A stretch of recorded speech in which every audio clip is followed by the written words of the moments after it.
take you somewhere. It fills the atmosphere. And whether or not you listen, you're still here. All right, LinkedIn and YouTube. My name is Jason. How are you guys doing this lovely evening? I'm actually here today and I'm going to be speaking about how to break the video barrier because there's a lot of pressure which is out there, and a lot of podcasters do recommend people to get into video, and that's the only way around. And I'm here to actually tell you that I rarely do videos, and if I do videos, it's actually only on demand. And I'm telling you, I have been doing audio events for such a really long time. I feel audio events are spectacular, and I think it helps you to communicate the way you want to communicate without breaking the bank, and your creativity, everything flows through. So let me deep dive into this topic. So I have a couple of things which I like to do. The first thing which I like to do is actually go ahead and give you an overview of the audio events and how to go about it. I'll also recommend a few other places you can do these audio events, and I would also be sharing uh, a general idea as to how to go about creating an audio event on LinkedIn. So if you're interested, please continue to watch this online or maybe check out this replay. I'm trying to help as many people as possible in the podcasting space, where specifically on LinkedIn primarily. So I know for a fact, personally, I'm not a person who enjoys being in front of a camera, honestly, because one, internet connection really suck here in Mumbai. We don't get a lot of bandwidth. And the second thing being, whenever I do recording, do you see this? This sweat? Because I live in a climatic environment which is really humid. I stay in an apartment which are close and congested with one another, and it's really freaking hot. When I do audio events, I have this nice tiny fan which I keep next to me, and that's how I actually do my audio events. So, in a way, it's embarrassing. At the same time, I also embrace the limitations I have geographically. So I want to really make this work. So this is what I did. So instead of actually struggling with video, because I could not do it because of the limitations I had. And what you want to do is, when you actually do your audio events or your podcast, you want to be as comfortable as possible. If you're not comfortable, you would not be able to enjoy the process, if you get what I'm trying to say. Yeah, so you have to be comfortable. If you're not comfortable, you would not enjoy the process. It would reflect on your voice, and you would not be able to make the very best out of it. So let me actually share the solution I have come up with, how to work this out. So it's audio events. Audio events happen in a couple of platforms, LinkedIn being one. The pioneers of audio event was actually Clubhouse is the one who actually started audio based social channel. And I initially came to know about Clubhouse. I think I received an invitation, and that's how I got into it. And once I was into it, I made a lot of connections, and I actually started my podcast on Clubhouse. They had an option wherein you can actually record the conversation. So I had an iPhone, something similar. I think I had an iPhone 8, and I had an adapter. That's how I actually started. So I didn't have a recorder, and I did not even have a mic. So I was just using the regular iPhone headset, like the wired one with the dongle, and I was using my iPhone to have these conversations with my guests. And guess what? Actually, around 1 to 2 seasons, that is around 24 to 48 episodes, roughly. I actually did all this just using my iPhone. So a lot of people actually say that you have to really break the bank when it comes to podcasting. That's actually not true. You can start with the resources which you have in hand, and you should be able to make the very best out of it. So yeah, so that's how I started, just to give you some context about podcasting. So let me actually move on. So Clubhouse being one platform, I don't like it at this moment of time because they have really changed the interface, the UI. It completely sucks. and I'm not a big fan of it at this moment of time. I also tried something which Spotify had launched. It's called as the Green Room. I don't think they are running this at this moment of time. It's been discontinued completely by Spotify because there was no momentum. I have checked it out. Majority of the people who are actually doing green rooms were into sports, and I really found it very bad. So it sucked. I did not like what Spotify did with that. Twitter Spaces is good, but Twitter Spaces really was dominated by the Bitcoin gang, the NFT gang, and I did not see a reward or a benefit actually with Twitter Spaces. So I used to actually do multi-stream, and I used to do multi-stream with my Zoom PodTrack P4. It gives you the ability of running a channel live, like the one which I'm doing right now. So I can stream on YouTube, and I can also connect my phone like this, the way you see me connected. So I can either take a phone call, like how you see on radio shows, or I can actually host an event through my phone, maybe on a different platform. So let's say that I'm doing a live right now on YouTube and LinkedIn. And if I want, I can actually create an event on Twitter Spaces. And on Twitter Spaces, I can do this event. Oh shit, it's hot. Ooh. All right, so yeah, so I think you get the idea, right? So anyway, out of after roaming around in all these platforms, I personally and genuinely feel LinkedIn audio has really cracked it. LinkedIn audio does have a limitation. It does not give you the ability to record your conversation, unfortunately. So I use my Zoom PodTrack P4. I have written an article about these equipments which I use. I also use this mic, which is also by Zoom. I hope you guys can see it. It comes with a setup stand, everything. This is how the Zoom P4 looks. I don't know if you guys can see this, but it's pretty cool, pretty nice. Okay, just let me make sure that the cable is intact. I don't want to drop or lose the connection because of this. Anyways, yeah. So yeah, so I use a Zoom PodTrack P4, and that's where how the whole magic lies. So let me give you some context, before we move ahead a little more.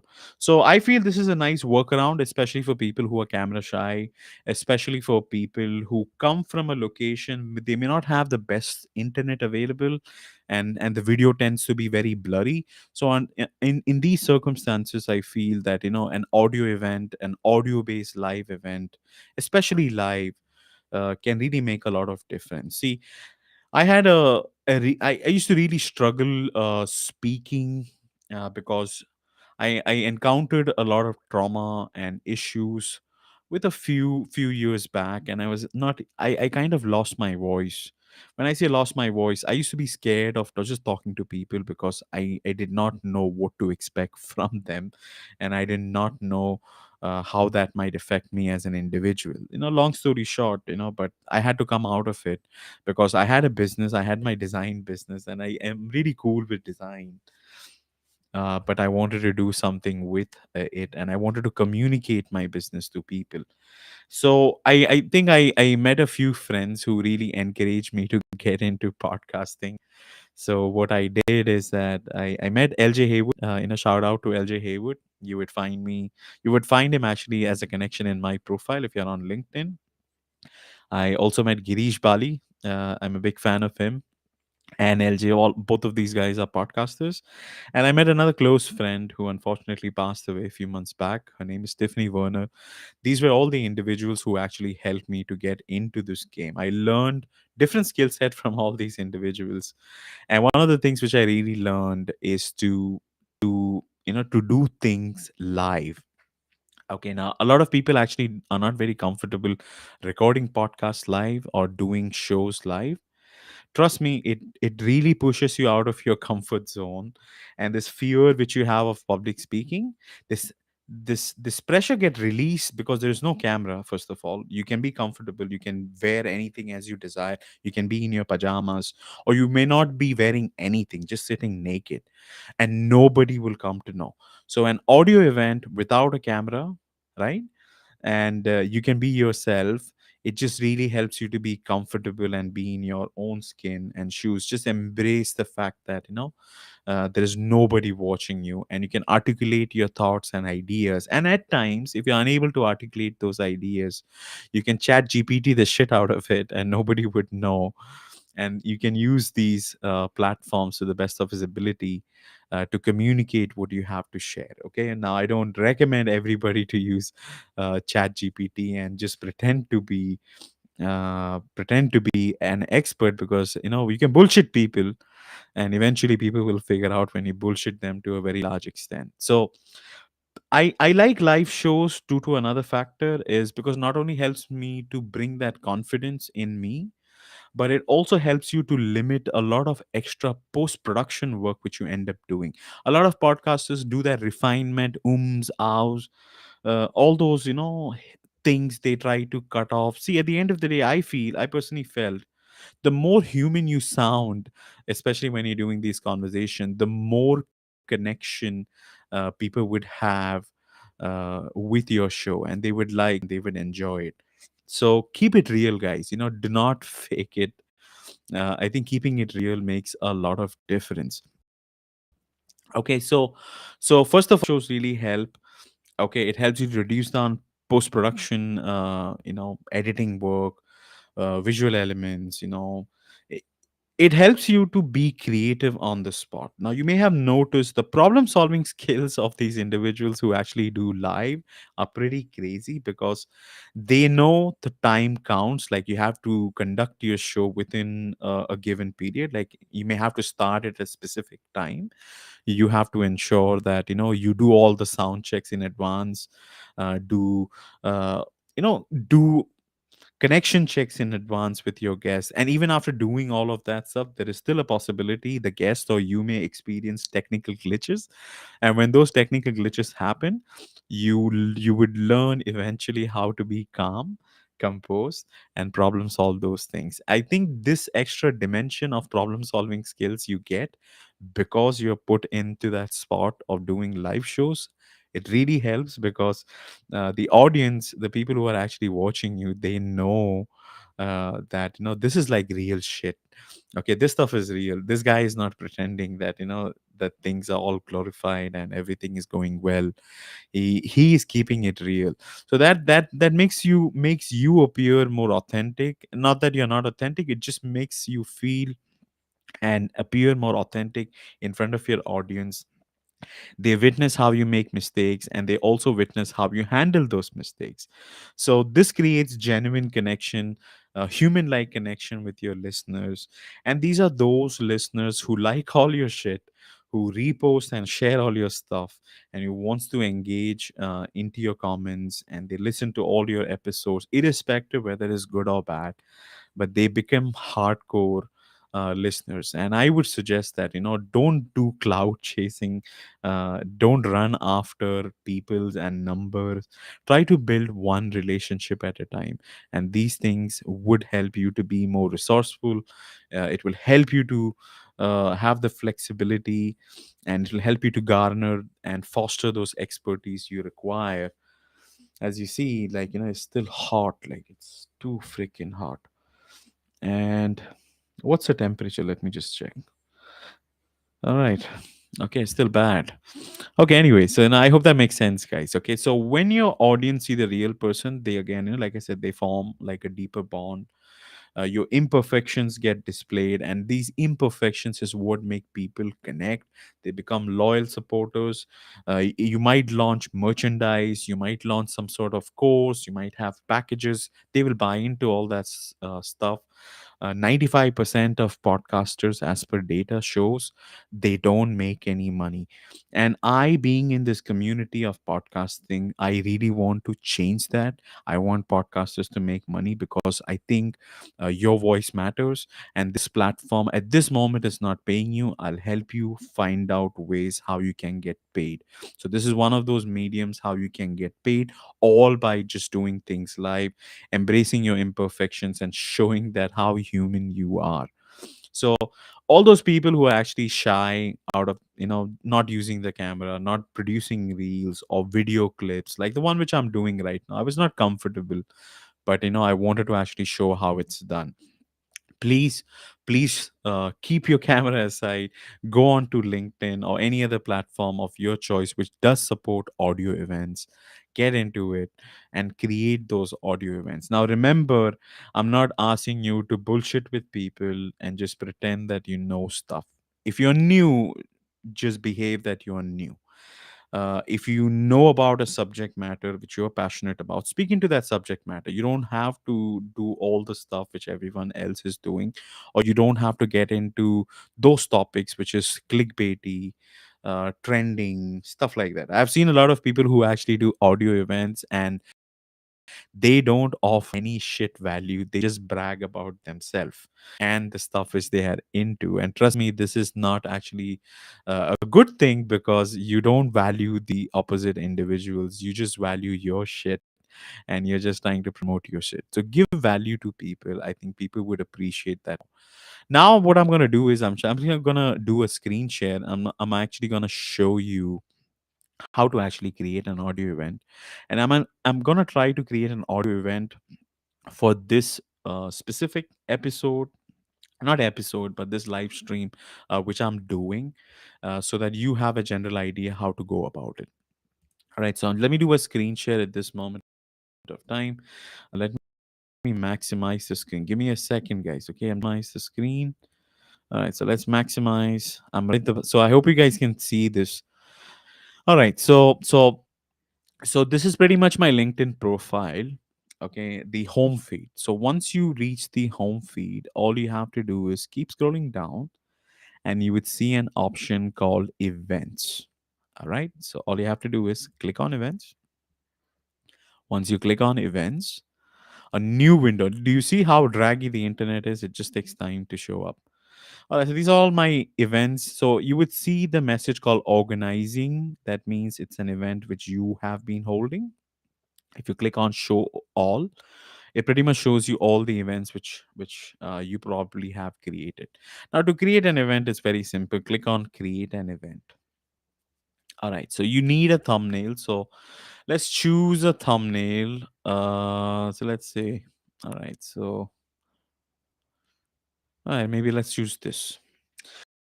Okay, so the aspect ratio is 16 by 9, 16 into 9. So you would require, in pixels, is 1920 pixels by 1080. To give you a simple explanation, it's actually the thumbnail of how YouTube, thumbnails are. That's exactly what you need.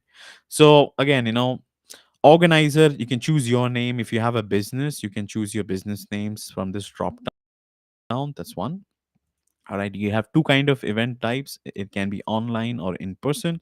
If you select in person, it asks you to put all these extra information and additional links to your event. So let's say that if you're doing like a Zoom event or something of that sort, you can also do that. But that's not the focus here. We are referring to online events, specifically audio events.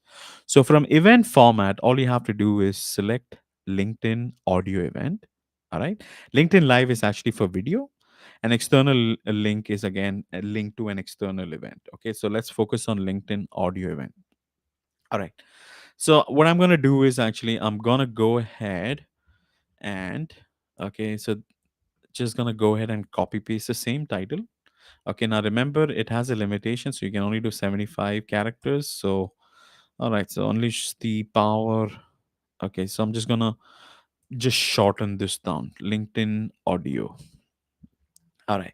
It's going to choose a time zone. So, pretty much by default, you will have your own time zone. But just in case if you want to choose another specific time zone. So, I'm going to choose East Coast for an example. So, let's scroll down Mountain Time, Pacific Time. Let's look at East Coast. All right. So, US, Canada, Central. Okay. So, US. So, I follow US time zone. So, I think in America, I think it's going to be about, it's around 8:50, I guess. So I'm going to schedule an event for today, Saturday. You know what? Actually, it's Friday in the US. Oh, you know what? Shit, I can't do that. All right. All right. So interesting. Yeah. So now let's actually choose a time. So let me choose 9 p.m. Okay, and I want it for like an hour. So let's say 9 to 10. And description, so you come up with a description. It accepts around 5,000 characters. So I already have something written down here. So I'm just going to copy paste that. Okay, so this is your description. There's a small section right at the bottom you would see here next to 5,000. It's like an arrow. If you drag it, enlarges the whole screen, like the whole description section, so that you can edit it. You can even extend it even right at the corner. Okay, so you can make it more high, smaller, high. It doesn't matter. You can adjust it. You can fine tune it the way you like. So this is pretty much the description of the event. And then you have the option to adding speakers. So let's say you can put your name. I mean, by default you would be the host. So let's say I'm putting Phyllis, just to give you an example. All right, so just add Phyllis. All right, if you click next, okay, the moment you click next, so the event is created for that specific time zone. All right, but it's not actually complete. The process is not completed. So what you want to do is you would want to actually add these comments or add whatever description you have created once again here. And what I'm going to do is I'm going to put it as test, because this is just an example, just to help you guys understand what I am trying to do. All right, you can control who is posting it. So if you want anybody on LinkedIn or off LinkedIn to see it, you can click on anyone. If you want people from Twitter to actually see this, click on Twitter. Comment control, so if you want people not to control and not to actually post anything, because at this moment I don't want anybody to comment on it. It's like a test thing, right? So that's why I'm selecting no one. If you only want your connections, then you can select connection only. If you want people, anybody to comment on it and create more engagement, just select anyone. Don't forget to hit save. If you're partnering up with any business and this is like a collaborative thing, so click on brand partnership and you can add it. Okay, once you have selected, once you have put all the information in, click on done. Okay, so if you notice, everything, okay, it shows that I have exceeded the maximum level of things, the maximum items I can actually post. Okay, so just ensure that it is within the character limit. Yeah, and this is pretty much it. So once you click post, all right, I'll show you what happens right now. So let's pay attention. Some system internet is slightly draggy. All right, it just takes a while. You will see the thing, this whole circle thing just loading here. It just takes a while. And let it takes a while. It creates an event and it also posts it. I want to actually show you how the event page looks so that I can show you how to input onto this LinkedIn event. So LinkedIn has made it slightly difficult because the LinkedIn does not want people to actually spam one another with the events. So they have kind of made it a little hard. I'm going to show you what happens next. Okay, give me a second. So while you actually guys are waiting, so remember, choose a time zone. Try to go with a title. What is the event? Because if you don't explain what the event is, I'm gonna stop the screen share because I think that's consuming a lot of my data. Right? So it was consuming a lot of data. So I have unselected the screen share. Hopefully, it should go through. Yeah. Yeah. So as you guys understood, like what anyways, hopefully that event has gone through. Let me just check. It's still loading. Interesting. Okay. Okay. All right. All right. So it's happening. It's happening. It has finally accepted my request. All right. All right. So let me do a screen share right now. Give me a sec. All right. All right. So I'm just doing a screen share as we speak. So this is how it looks. Okay, once you reach this page called post successful, all you have to do is click on not now. You don't have to click on invite. I'll show you why. Refresh your page. Once you refresh your page,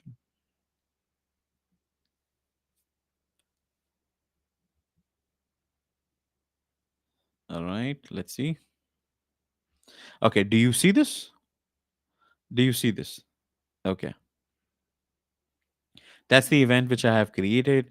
So depending upon your time zone and the way you choose it, it automatically converts it. So it's actually this event which I have scheduled according to East Coast time zone. It actually shows that it's going to happen tomorrow, November 5th at 6:30 a.m. because today for us is it's Saturday. Saturday has already begun, and yeah, that's what it is actually. Anyways, so once you're actually here, okay, this is how the page looks. This is your event page. It has your cover.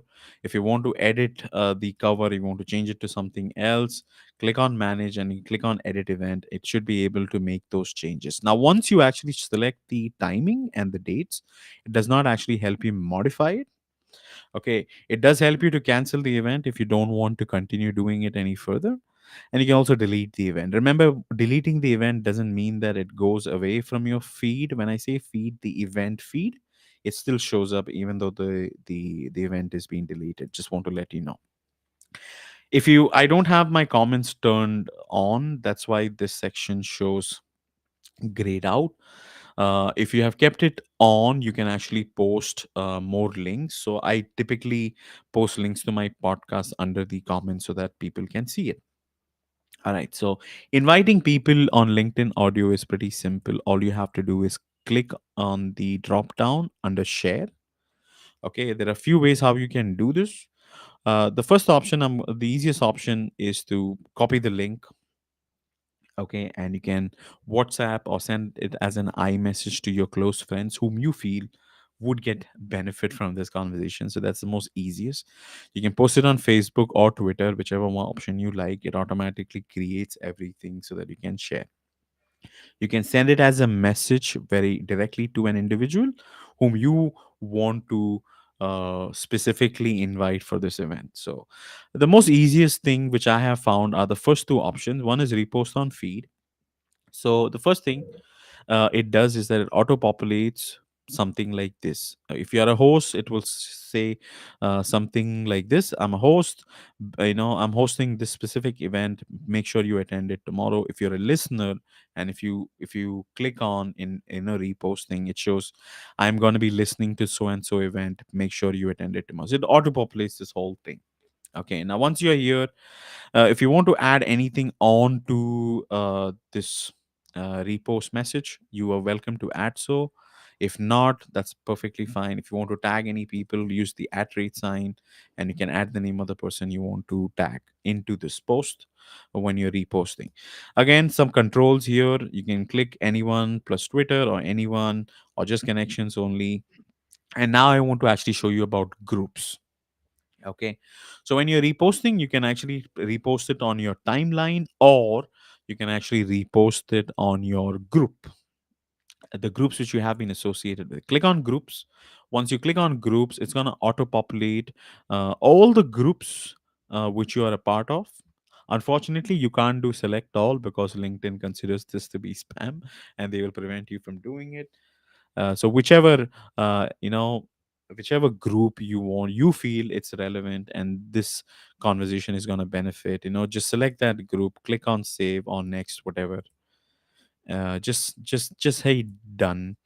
And what you would notice is that there would be a small box here right below your name, and it's going to show that it's been posted to a group.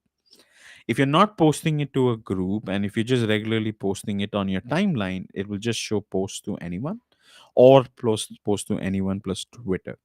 So that's how you repost it. And you can, in this way, this can create more engagement. The second way of doing it is to click on invite. And typically, what people do is once they click on invite, they manually go ahead and check all these individuals one at a time. And I feel it's a very time consuming process. Instead, what you can do is you can use the section called location. Under the drop down, what you can do is it kind of shows you a list based on the number of connection and geographically where those connections are located.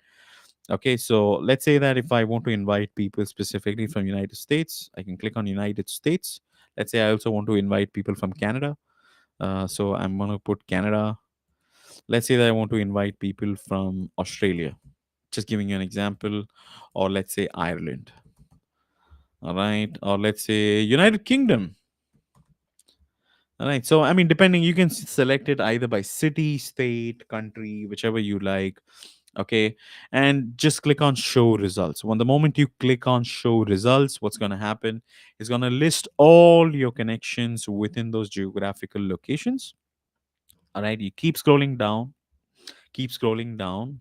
It's going to keep populating your entire connections from that list. Okay. It just takes a while. Keep scrolling down, keep scrolling down.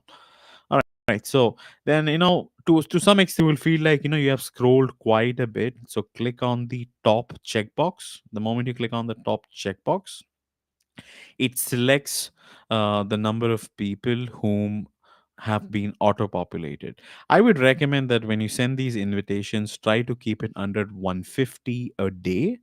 The moment you overdo it, once if you start overdoing it, sometimes LinkedIn might restrict access, or you may not be able to send more invitations. I think you can do around 1,000 invitations in a given week.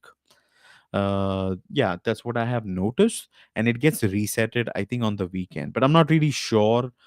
Sometimes it allows me, sometimes it doesn't. Okay, so this is how you do a bulk select. Click on invite, and they all get the invitation. Now, once you have invited them, it actually shows that you have, when you come back basically on this screen again to invite the remaining people whom is there on this list, you would see invited written next to the name of the individual. So what will happen is that LinkedIn is not going to allow you to invite the same folks again, so that you would end up sending double invitation and you losing out on the invites which you want to send to people. So I hope that makes sense. So this is how you create an event, and right in front of you, I'm going to delete this event at this moment of time. It gives you a warning, stuff like that, because this was just a test, right? I hope you understand. I hope that makes sense. So once you do that, if you want to check out all the events again, go to your events page. It'll take a few seconds to load. Okay, you notice that I have deleted that event. Click on show all, and once you click on show all, it shows you all the past events which I have done so far, as a list. So the more you do it, it would show up here. Again, if you want to create again a new event, click on create, so on and so forth. I hope that makes sense, guys. That's how you actually do audio event on LinkedIn. I hope that gives you enough information how to go about it, and I hope it makes sense. So, do you, I would highly encourage you, because this podcasting community, has a lot of intelligent people, but those intelligent people don't share much insights on how to go about it. I think most of these individuals are self-taught, self-learned.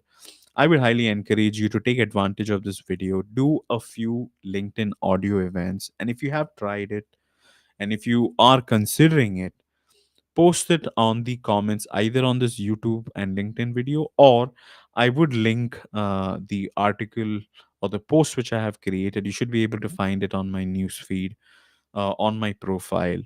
Do not hesitate to ask me questions. And if you are able to do it, I would surely would like to hear how was your experience. Share it with me, and let's keep the conversation going growing, because I think we have a nice community of podcasters out there, and I think we should help one another make it work. And LJ, my man, how are you? So I'm doing this live, just explaining people how to go about doing LinkedIn audio events. So if you're wondering who LJ is, if you remember in the beginning I said the individuals who helped me get into this whole game, that's what who LJ is, as you see in the comment section. So on that note, I wanted to actually thank everyone, for this awesome small event which I did on YouTube as well as LinkedIn. The video thing, I'm not into videos to that extent, because as you know, it's hot as fuck. Okay, and that's why I don't do it. So I hope you guys enjoyed, and I hope I was able to give you some value from this conversation. Please take care of yourself, and I hope you enjoy this music which I'm posting right which I'm actually playing right now. It's got the power I to like this song take a you lot. somewhere. It fills the atmosphere.